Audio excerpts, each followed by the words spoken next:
എംബ്രാൻ എന്ന എത്തിത്തരം എന്നൊരു video madam ചെയ്യുകയുണ്ടായി. മദ്യവും മയക്കുമരുന്നും ചില സിനിമകളും നമ്മുടെ ചെറുപ്പക്കാരെ കുട്ടികളെ വഴിതെറ്റിക്കുന്നു. മാർക്കോ എന്ന് പറയുന്ന സിനിമയെ വിമർശിച്ചുകൊണ്ട് ആദ്യമായിട്ട് യൂട്യൂബിൽ ഒരു വീഡിയോ ഒരുപക്ഷെ ചെയ്തത് അത് ഞാൻ തന്നെയായിരുന്നു. മുഖ്യമന്ത്രിയുടെ പേരക്കുട്ടിയുടെ മനസ്സ് മാത്രമല്ല മാഡം തളർത്തുന്നത്. നമ്മുടെ എല്ലാ സാധാരണക്കാരൻ്റെയും മക്കളെയും കുട്ടികളുടെയും ഇത്തരത്തിലുള്ള വയലൻസ് സിനിമകളൊക്കെ കാണുമ്പോൾ അവരെയൊക്കെ തളർത്തും, അവരെയൊക്കെ സ്വാധീനിക്കും. 18 വയസ്സിന് താഴെ ഉള്ള കുട്ടികൾ ഒരു സിനിമ കാണാൻ പാടില്ല എങ്കിൽ നിയമപരമായിട്ട് തന്നെ തടയണമെന്നാണ് എൻ്റെ ഒരു അഭിപ്രായം. പ്രശ്നം എന്താണെന്ന് അറിയാമോ മാഡം? മാർക്കോ എന്ന് പറയുന്ന സിനിമയിലെ യഥാർത്ഥ വില്ലൻ ആരാണ്? യഥാർത്ഥത്തിൽ ആ സിനിമയിലെ യഥാർത്ഥ വില്ലൻ ഉണ്ണി മുകുന്ദനാണ്. അതുപോലെ എംബ്രാനിലെ യഥാർത്ഥ വില്ലൻ നമ്മുടെ മോഹൻലാലാണ്. ഈ നായകരാകേണ്ടവർ പിന്നാമ്പുറ കഥകളിലെ അംശം പറ്റുന്നവരാണ്. ഒരുപക്ഷെ ഇത്തരത്തിലൊരു അഭിപ്രായം ആദ്യമായിട്ട് പറയുന്നത് ഒരുപക്ഷെ അത് ഞാൻ തന്നെയായിരിക്കും. അവനാണ് നായകൻ, അവനാകണം നായകൻ. ശ്രീലേഖ IPS മേഡം എംബ്രാൻ എന്ന എപ്പിത്തരം എന്നൊരു വീഡിയോ മേഡം ചെയ്യുകയുണ്ടായി. അപ്പൊ അതിന്റെ ഒരു മറുപടിയായിട്ടാണ് ഞാൻ ഈ വീഡിയോ ചെയ്യുന്നത്. മറിച്ച് മേഡം ഒരുപക്ഷെ പറയാൻ വിട്ടുപോയതോ അല്ലെങ്കിൽ നമ്മളൊക്കെ ശ്രദ്ധിക്കേണ്ടതോ അല്ലെങ്കിൽ നമ്മളൊക്കെ പറയേണ്ടതായിട്ടുള്ള ചില കാര്യങ്ങൾ സൂചിപ്പിക്കാനാണ് ഞാൻ ഈ വീഡിയോ ചെയ്യുന്നത്. അങ്ങനെ പറഞ്ഞു വരുമ്പോൾ ഒരുപക്ഷെ മേഡം പറഞ്ഞതിനുള്ള മറുപടിയാകാം, അല്ലെങ്കിൽ ഒരുപക്ഷെ അത് വിമർശനവുമാകാം. മേഡത്തോടുള്ള എല്ലാ ബഹുമാനവും നിലനിർത്തിക്കൊണ്ട് തന്നെയാണ് ഞാൻ ഈ വീഡിയോ ചെയ്യുന്നത്. കാരണം മേഡം സർവീസിലിരിക്കുമ്പോൾ തന്നെ വളരെ ബഹുമാനത്തോട് കണ്ടിരുന്ന ഒരാളാണ് താങ്കൾ. ഇത്തരം സത്യസന്ധരായിട്ടുള്ള ആളുകളെ നമുക്ക് പോലീസ് സർവീസിൽ ഇന്നും വിരളമാണ്. ഞാൻ ഫെലിക്സ് മൊമെന്റ്സിന്റെ മറ്റൊരു വീഡിയോയിലേക്ക് എല്ലാവർക്കും സ്വാഗതം.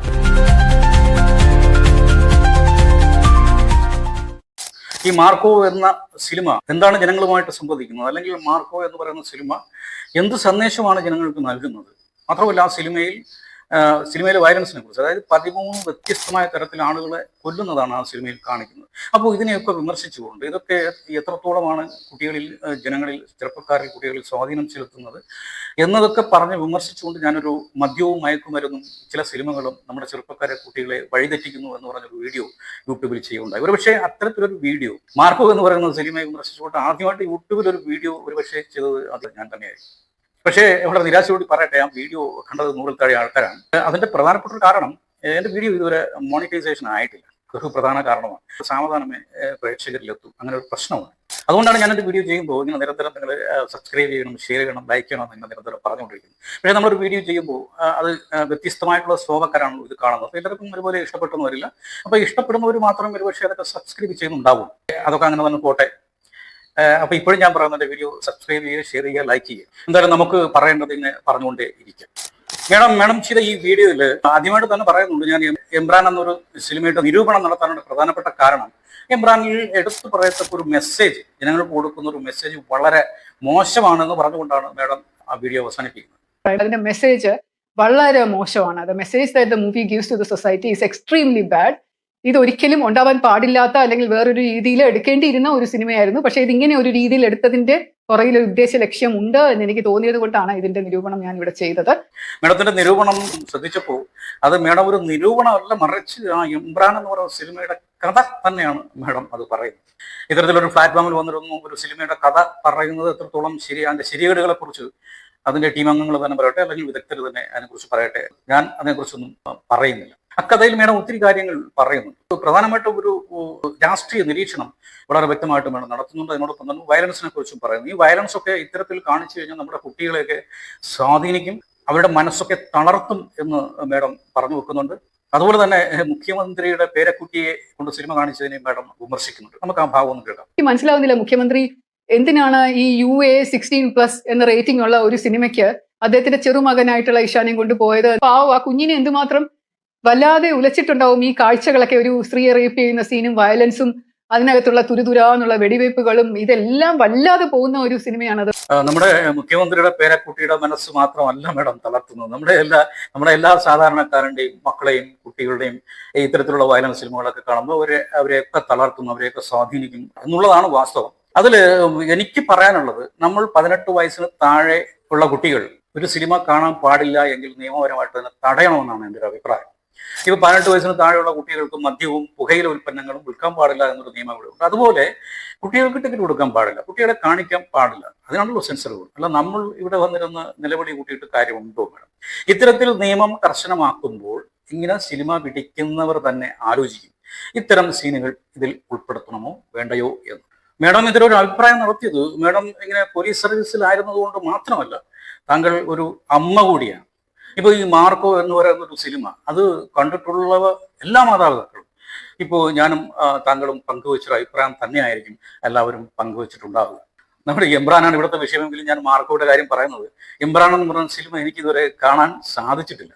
എങ്കിലും സിനിമ നേരിൽ കാണുന്നത് പോലെ മേഡത്തിന്റെ ഒരു നിരൂപണം കേട്ടപ്പോൾ, സസൂക്ഷ്മം വീക്ഷിച്ചപ്പോൾ അതിൽ തീർച്ചയായിട്ടും വയലൻസ് ഉണ്ട്, ഡ്രഗ്സിന്റെ സ്വാധീനമുണ്ട്, ആയുധ വ്യാപാരത്തിന്റെ ഉപയോഗത്തിന്റെ ചില കാണാപ്പുറ കഥകളുണ്ട്. പിന്നെ മാത്രമല്ല ചില രാഷ്ട്രീയ ലക്ഷ്യങ്ങൾ പ്രകടമായി നമുക്കതിൽ കാണാൻ സാധിക്കും. മറ്റൊന്ന്, ഇതിൽ ചില കോണുകളിൽ നിന്നെങ്കിലും ഇതിൽ തീവ്രവാദം ഉൾപ്പെട്ടിട്ടുണ്ട് എന്നുള്ള ഒരു ആരോപണം കൂടി വരുന്നുണ്ട്. ഇവ ചില കോണുകളിൽ എന്ന് ഞാൻ പറയുമ്പോൾ തീർച്ചയായിട്ടും പ്രധാനമായിട്ടും ആ ഒരു ആരോപണം മുന്നോട്ട് വെച്ചത് നമ്മുടെ മേജർ രവി സാർ തന്നെയാണ്. അപ്പൊ അദ്ദേഹത്തെ പോലെ ഉള്ള ഒരാൾ ഈ സിനിമയിൽ തീവ്രവാദം ഉണ്ട് എന്ന് പറയുന്നത് അതൊരു ഗുരുതരമായ ഒരു ആരോപണമാണ്. അദ്ദേഹം ഇത്തരമൊരു ആരോപണം ഉന്നയിക്കാനുള്ള പ്രധാനപ്പെട്ട കാരണം മുല്ലപ്പെരിയാർ ഡാം BJP ബോംബ് വെച്ച് തകർത്ത് അതിൽ രാഷ്ട്രീയ നേട്ടം ഉണ്ടാക്കാൻ ശ്രമിക്കുന്നു എന്നൊരു വാദം ഈ സിനിമയിൽ മുന്നോട്ട് വെക്കുന്നുണ്ട്. ഒരുപക്ഷെ അതാകാം നമ്മുടെ മേജർ രവിയെ കൊണ്ട് അത്തരത്തിലൊരു ആരോപണം ഉന്നയിക്കാൻ കാരണമായതെന്നാണ് ഞാൻ കരുതുന്നത്. മേഡം അത് മനഃപൂർവ്വം ഒഴിവാക്കിയതുപോലെ എനിക്ക് തോന്നി. ഒരുപക്ഷെ ചില രാഷ്ട്രീയ ലക്ഷ്യങ്ങൾ ഉണ്ട് എന്ന് പറഞ്ഞത് ഇത് മനസ്സിൽ വെച്ചുകൊണ്ടായിരിക്കാം.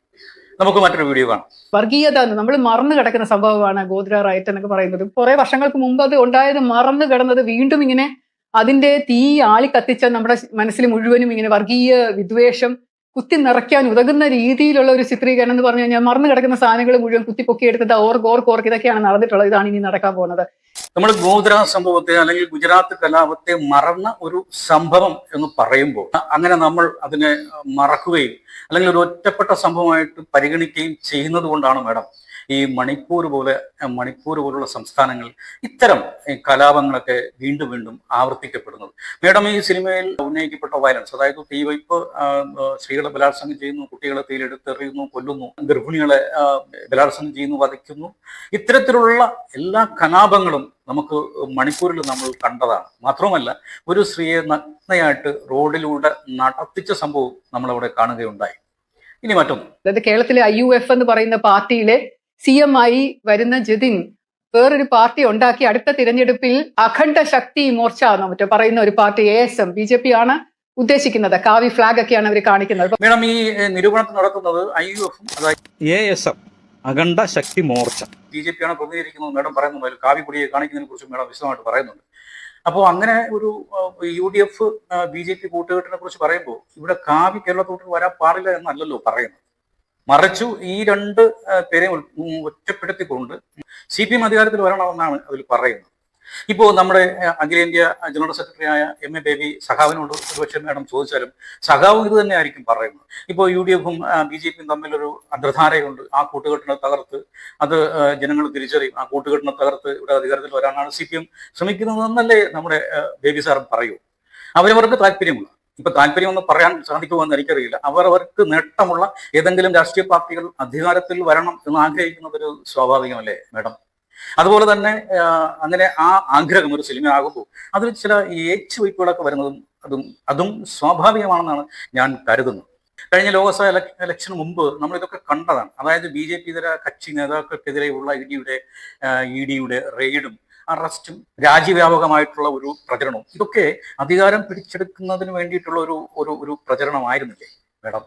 എന്തായാലും മേഡത്തിന്റെ ഒരു സിനിമയിൽ നിന്നുള്ള മേഡത്തിന്റെ ഒരു രാഷ്ട്രീയ നിരീക്ഷണവും അതിനെക്കുറിച്ചുള്ള എൻ്റെ ഒരു വിശകലനവും ഒക്കെ നമുക്കിവിടെ നിർത്താം. മേഡത്തിന്റെ പ്രധാനമായിട്ടുള്ള ആരോപണം നമുക്കൊന്ന് കേൾക്കാം. അതായത് narcotics is a dirty business എന്ന് 20-ാം നൂറ്റാണ്ട് സിനിമയിൽ അതേ ഡയലോഗ് ലൂസിഫറിലും മോഹൻലാൽ ആവർത്തിക്കുന്നുണ്ട്. Narcotics is a dirty business ഞാൻ പണ്ട് തൊട്ടേ പറയുന്നതല്ലേ എന്ന്. 6-7 പേരെ നാട്ടിൽ വെച്ച് കൊല്ലുന്നു, വിദേശത്ത് വെച്ചിട്ട് 10-50 പേരെ കൊല്ലുന്നു, അവിടുത്തെ മയിൽ വാഹനം എന്ന് പറഞ്ഞ കമ്മീഷണറെ കൊല്ലുന്നു. അങ്ങനെ കൊല എന്ന് പറഞ്ഞാൽ കൊന്ന് തള്ളുവാണ്. അപ്പൊ അത് ഡേർട്ടി ബിസിനസ് അല്ല. കൊലപാതകം എന്ന് പറയുന്നത് ഡേർട്ടി ബിസിനസ്സേ അല്ല. അത് നടത്താം, അത് ചെയ്യാം. പക്ഷെ നാർക്കോട്ടിക്സ് ഡേർട്ടി എന്ന് പറയുന്ന ഒരു ഇരട്ടത്താപ്പിൽ narcotic is a dirty business. എന്നാൽ ആളുകളെ കൊന്നു തള്ളുന്നത് ഡേർട്ടി ആകുന്നതേ ഇല്ല. സിനിമയിൽ ഇങ്ങനെയൊക്കെ ചെയ്യുന്നവരാണ് നായകൻ, അവർ മഹത്വവൽക്കരിക്കപ്പെടുകയും ചെയ്യും. ഇത് സിനിമയിൽ മാത്രമല്ല മേഡം, നമ്മൾ ലോകരാജ്യങ്ങൾ നേരിടുന്ന ഒരു പ്രശ്നവും ഇത് തന്നെയാണ്. അതായത് നമ്മളൊരു ലളിതമായ ഭാഷയിൽ പറഞ്ഞാൽ കയ്യൂക്കുള്ളവൻ കാര്യക്കാരനാകും. ഇങ്ങനെ ആയതുകൊണ്ടാണ് മേഡം മേഡം ഈ വീഡിയോയിൽ പറഞ്ഞതുപോലെ, ഈ നിരൂപണത്തിൽ പറഞ്ഞതുപോലെ ഈ സിനിമയിൽ ആദ്യമായിട്ട് അത് എഴുതി കാണിക്കുന്നത്. ഇത്തരക്കാരാണ് നമ്മളെ എല്ലാം നിയന്ത്രിക്കുന്നതെന്ന്. നമുക്ക് ആ ഭാഗം കൂടി ഒന്ന് കേൾക്കാം. അതായത് ആദ്യമേ എഴുതി കാണിക്കും എല്ലാ വലിയ വലിയ രാജ്യങ്ങളുടെ പുറകിലും അതൊക്കെ നടത്തിക്കുന്നതും ഒക്കെ ഇതുപോലെയുള്ള ക്ഷുദ്രശക്തികളാണ്, ഗ്രൂപ്പ്സ് ആണ്, ഈ ട്രയാഡ്സും മാഫിയ സംഘങ്ങളും ഇതുപോലെയുള്ള കബാൽസും ഒക്കെയാണ്.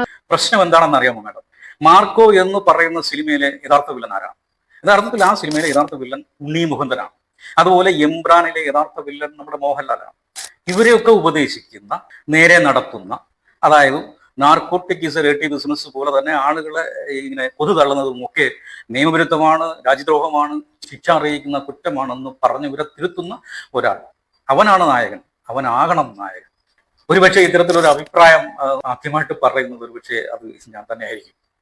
നിർഭാഗ്യവശാൽ ഈ നായകരാകേണ്ടവർ, അതായത് നമ്മൾ തിരഞ്ഞെടുക്കപ്പെടുന്ന നമ്മുടെ ജനപ്രതിനിധികൾ, നിയമപാലകർ, ഉദ്യോഗസ്ഥർ, ഇവരൊക്കെ തന്നെ ഈ നായകരുടെ, ഈ വില്ലന്മാരുടെ പിന്നാമ്പുറ കഥകളിലെ അംശം പറ്റുന്നവരാണ്. അതാണ് നമ്മുടെ നിർഭാഗ്യം. ഇവിടെ ഹത്ത നിലവിലുള്ള ഒരു രാജ്യമാണ് ഇവിടെ നമ്മുടെ. ഈ ഹത്ത കൊടുക്കുന്നത് നമ്മുടെ സാധാരണക്കാർ മാത്രമല്ല, സിനിമാക്കാർ മാത്രമല്ല. ഇവിടെ അംബാനി, അദാനി ഉൾപ്പെടെയുള്ള ബിസിനസ് മാഗ്നറ്റുകൾ പോലും ഇവിടെ ഹത്ത കൊടുക്കുന്നുണ്ട്. ഈ ഹത്ത പിരിക്കുന്നവരാണ് രാജ്യത്തുള്ള 90% ഇല്ലീഗൽ ആക്ടിവിറ്റീസിന്റെയും പിന്നിൽ പ്രവർത്തിക്കുന്നത്.